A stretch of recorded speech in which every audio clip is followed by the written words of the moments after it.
O'zbekistondan Qozog'istonga kelin bo'lib tushgan qiz mana shu bitta barning orqasidan o'lib ketdi. Bu qanaqa achinarli ahvol. Farzandining otasi barni shirinligini farzandi uchun olib keladi va onasi bittasini ochib bolasiga beradi va ikkinchisini ochib yeydigan joyida "Men senga olib kelmadim bu shirinlikni, sen nimaga yeyapsan? Men bolam uchun olib keldim" deb urib ketadi. Va urayotgan joyida uni qaynonasi ham qarab o'tiradi, ko'rib o'tiradi.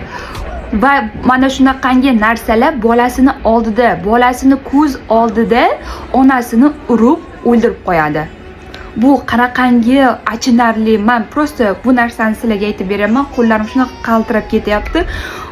Farzand, u bola onasiz qoldi. Onasiz endi u ulg'ayadi. Bitta bolani yetim qoldirdi-da.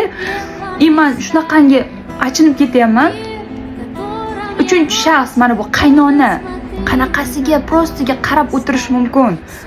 Urayotgan joyida hop bir ursin yoki ko'zini ko'kartirsin, uni o'ldirib qo'yadigan darajada men u qizni rasmlarini ham ko'rdim-da, bo'ynilarida qizarish, sochlari mana shunaqangi to'kilib yotgan, sochlarini tortib, yulib tashlagan. Prosta bitta ikkita tola haqida ketmayapti.